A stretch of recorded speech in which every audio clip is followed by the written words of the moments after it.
today I'm going to be showing you 16 more tips and tricks that you probably did not know existed on your iPhone. Now some of these tricks are going to be brand new, but some of them are also just more underrated or just underused features within iOS. Alright, so let's not waste any more time. Let's go and get straight into these tips and tricks. And the first one has to do with taking screenshots. So we all take screenshots, but did you know that if you take a screenshot and you tap and hold on the preview, you actually get the share sheet that pulls up. And from here, you could very easily send it as a message. You can text it to somebody, you can send it in an email, you can save it to your files, you can airdrop it really quickly, all without having to actually go into this and then, go into the share sheet or press done, save it to your photos, and then go into your photos and then do the action from there. So from here, again, all you do is take a screenshot, tap and hold, and you get all those actions right away. Because most of the time when you're taking a screenshot, the main reason for taking the screenshot is to either send it to somebody or to post it somewhere. So just a very handy trick here to save you some time. The next trick is a quick and easy way to send your location to somebody via text message. And all you have to do is type in I'm at and then space, and you'll see right here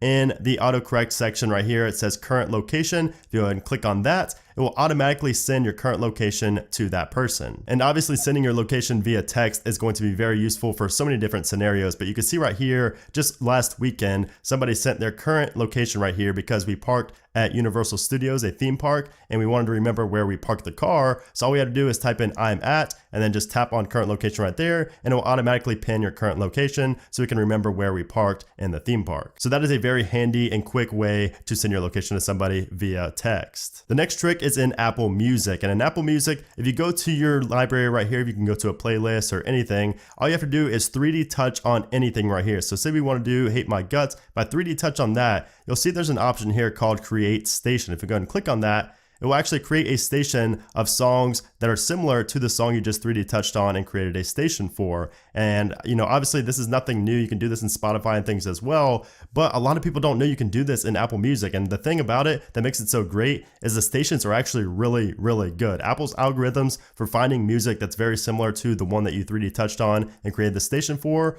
the songs are actually really good. So I highly recommend, if you have Apple Music, to utilize this feature. The next trick is an easy way to see your forward and back history inside of Safari. So for instance, if we go on to ESPN right here, let's just click around a little bit. Let's just go on to multiple different things just so we have a little bit of history built up. Let's go and click right here as well. And now if you click on the back arrow, back and hold, you can see this is our history of the things we just clicked on. If we go back and when the forward arrow is there, let's go back again. If you tap and hold on forward, you can see this is the history of within this tab of the history going forward. So this can be very handy in a lot of different scenarios, but especially if, I don't know if you guys have seen this, but if you get an ad and basically you can't go back, you'll just sit there and keep pressing on back, but it'll keep reloading that ad. If you tap and hold and go back to that page, that's how you can actually get out of that ad. Of course, it's really handy for just going back to pages you just were at as well. Now, speaking of Safari tips and tricks, the next one also occurs within Safari. So if we go into our tabs right here and go all the way up to the top, you'll notice that there's actually a search tabs option right here. And if you have a lot of tabs open all the time like I do, this can be really handy for finding a tab of, whatever website you're looking for inside of all of those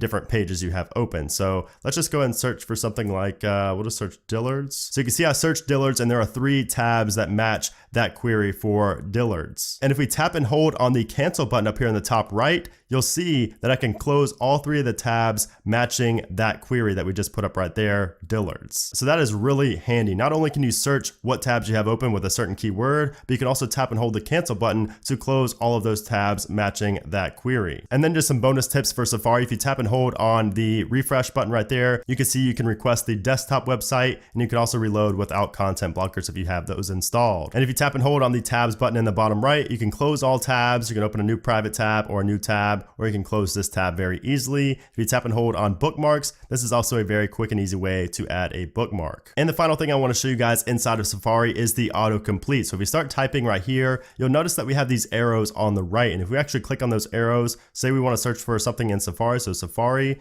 and then it'll come up with more things that are autocomplete that are more popular, things that people are searching for. So Safari Wilderness, keep tapping those, Safari Wilderness promo code. You can basically see you can just autocomplete until you get to what you want, and then you can search. So maybe if I wanted to search MLB schedule, I can start typing MLB and space, and maybe it's not there, but if I start typing SC, you can see schedule is right there, and then we can go ahead and tap and search very easily. So that is one way to save time when Google searching inside of Safari. Now the next trick is one that's going to be really awesome for those of you who listen to your audio out loud on your outward facing speakers on your iPhone. And this is going to be a way to make your speakers louder. Actually louder. And the way we do this is inside of settings. We go to settings, music, EQ, and the one that makes your speakers louder is called late night. So I'm gonna let you guys hear it without an EQ, and then I'm gonna turn the late night EQ on so you can see the difference.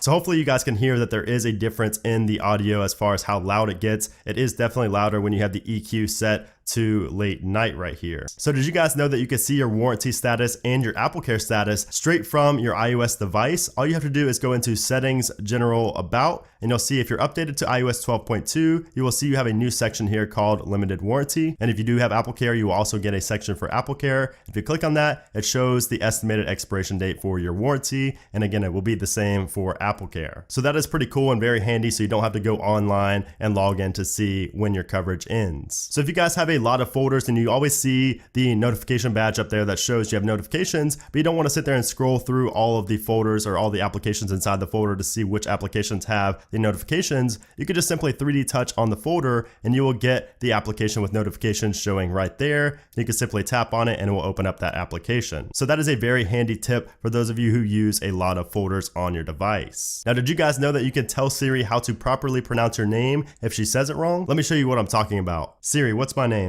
That's not how you pronounce my name. Brandon. And then you can see here, once you tell her that she pronounced it wrong, there will be multiple different pronunciations for your specific name. So it's really cool that you could do that even for basic names like Brandon, but if you have a more unique name, this will really come in handy for you. The next trick is inside of the Safari video player. So if you're playing a video inside of Safari, you know that you have the two 15-second forward and 15-second back buttons. And all this does is simply go back 15 seconds or forward 15 seconds. But if you tap and hold on either one, it will actually scrub and go for just 1 second or 2 seconds instead of going forward a full 15 seconds. So as you can see, when I tap and hold, it only goes forward about 1 second and then it picks up eventually if you keep on holding it. So that is really handy again if you don't want to go forward or backwards a full 15 seconds. And it's the same within the music application as well. So if you play a song, you can tap and hold on the next button to fast forward or scrub through, just a few seconds. You can see it there, fast forwarding just a little bit. You could tap and hold on the forward and the backwards to just scrub very precisely. Now, if you're big on adding events to your calendar, you're gonna like this next trick here. So if you go and tap and add a new event, so you guys will know that if you're creating an event inside of calendar, you're only gonna have the option to go every 5 minutes. So 5:05, 5:10, 5:15, and so on. But actually, if you double tap right here, you can see that it switches and it changes to every single minute now. So this is really handy if you want to get a very precise time inside of your calendar event and you don't want to just have to rely on every 5 minutes. But of course, if you double tap again, it will take you back to every 5 minutes. So you guys know that if you tap and hold on certain keys, it gives you like different ways, to type it out right there, like different languages and things like that. But did you know that if you go ahead to the 0 and tap and hold on the 0, that is a quick and easy way to get the degrees sign. And I don't know if you guys did this as well, but I would always have to go to Google and just copy the degree sign when I wanted to post it on social media or something like that. I didn't know you could actually get to it straight from the keyboard. And of course, you could do it for the money sign as well. So if you wanted to get a different currency's money sign, you could do it by just tapping and holding on the money sign. If you tap and hold on the quotations right here, you can see you could get different quote marks, like different directions. You also get these right here. So pretty cool little tips there for the keyboard in iOS. Now, speaking of keyboard tricks, you guys know that you can tap and hold on the space bar to use that as a trackpad and basically go in between letters really easily and very precisely. And if you have a 3D touch compatible device, you can go ahead and tap and hold anywhere on the keyboard to go ahead and activate the trackpad. But did you know on a 3D touch device, if you tap and hold and then press in a little bit harder, it will actually select all of the text right there. So let me show you that again. So if I 3D touch, I can go in between, but if I put more pressure down with my thumb, right here, you can see that it selects all of the text. So that is a very quick and easy way to select text if you do have a 3D Touch compatible device. Now, speaking of 3D Touch, did you know that if you 3D Touch on the Find My iPhone application, it will actually show you the devices that you can quickly ping without having to go into the application and ping those devices. And you can see below it, it does say play a sound. I even have it for my AirPods 2 right there. And then all that's gonna happen when we click that is it's gonna play the pinging noise so we can try to find our device inside our house or wherever it's at. And the final tip is going to be very handy if you find yourself always lowering your brightness on your device to save battery. And this trick is gonna allow you to lower the brightness to below 0, below the lowest that Apple allows you to reduce the brightness to. So I'm gonna go ahead and lower my brightness all the way, and you can see right there, maybe you can, maybe you can't on the screen, but you can barely see the screen. And I'm gonna turn it up while I set this setting real quick. So all you have to do is go into settings, general, accessibility, display accommodations, reduce white point, and then set reduce white point to 100%. And now if we lower our brightness, you can see I myself in person can really see nothing on the screen right now. It's below 0, below the minimum brightness allowed by Apple. So this can be really handy if you're trying to save battery and you want to get the lowest brightness possible. If you don't want to turn your device off or anything like that, this is the way to do it. Now let me try to figure out if I can even turn my brightness up. I can't even see anything on the screen. There we go. So you can see that's halfway. It is a little bit dangerous if you don't know where everything is on your device, but let me go ahead and turn that off. But that is a very nice way to save some battery if you really need it, if you're really in a pinch. So anyways, guys, there you have it. Those are 16 tips and tricks that you probably didn't know existed on your iPhone on iOS 12. Hope you guys enjoyed the video, and I hope you learned at least one new thing from this video. If you did, make sure to hit that thumbs up button. Of course, make sure you guys do subscribe so you don't miss the next time I make another tips and tricks video. This is just episode 2. I will be doing more in the future, so definitely make sure you are subscribed with that bell clicked to see those videos. But anyways, guys, thanks again for watching this video, and I'll see you soon.